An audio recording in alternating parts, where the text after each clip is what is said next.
Ao anatin'ny finoana kosa ary no andraisantsika ny vahiny amin'ity takariva ity tsy izy akory izany fa Ramatoafaly Nirina filohan'ny filan-kevitry ny fiangonana eo anivon'ny Masindahy Saint-Ignace de Loyola eny Ilafeny.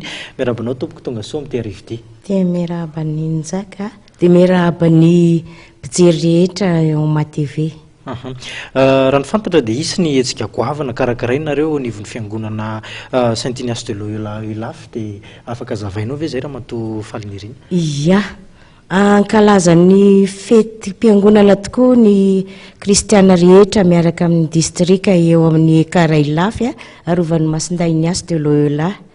Dia izany indrindra no natao dia mba hanaovana ny ezaka ho fanatsarana ny fiangonana, ary zany dia natomboka hatramin'ny 7 volana Aogositra dia ny 10 ary ho faranany ihany koa amin'ny antsapana lehibe zay karakarain'ny chorale miaraka amin'ireo fiangonana manodidina any Ilafy zany tompoko. Mandritra n'ireo andro maromaro ireo mety hoe manao ny fandaharam-potoana? Ia, ny fandaharam-potoana dia manomboka amin'ny 7 volana Aogositra ho izy amin'ny zoma zany, dia misy ny kermesy lehibe miaraka amin'ny kilalao maro samihafa izay efa nomany ireo kristiana rehetra ary anasana ny zanakam-pielezana izany.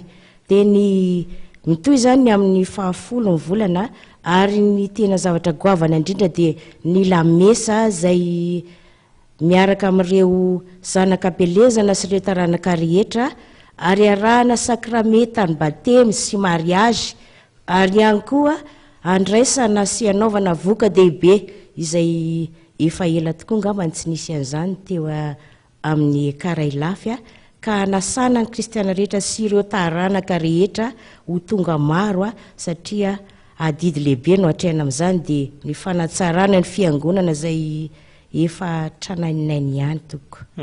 Raha oharina amin'ny tsingeritaona teo aloha inona mety hoe mahasamihafa n'ity 170 taona ity? Ia, saotra indrindra Nzaka, fa hatramin'izay zany dia ny andro ray ihany no nankalazana ny fetin'ny fiangonana hatramin'ny taona maromaro, fa tamin'ity kosa dia natao niavaka indrindra satria misy zany ireo adidy zay natao ho karakarana tokoa noho ny fankalazana ny fiangonana dia natao andro maromaro izy io, mbola tsy nisy ny tahaka izany zay no nampiavaka ny tamin'ity indray mitoraka ity tompoko.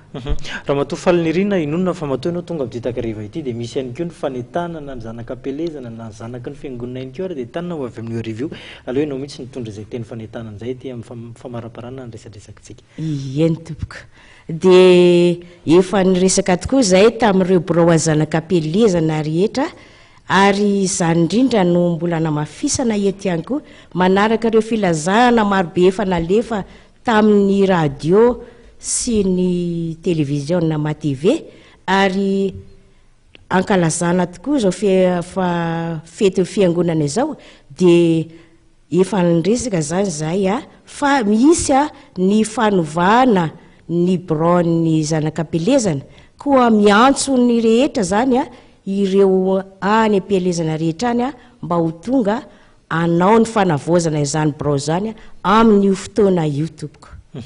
Dia isorana feno Ramatoafaly Nirina nitondra izay tsara ho fantatra izay amin'ny fankalazana ny 170 taona ny fiangonana ao amin'ny Saint-Ignace de Loyola Ilafy ao. Isorana feno ianao tompoko nanaiky ny vahiny teto amin'ny ma-TV. Dia misaotra anao Nzaka.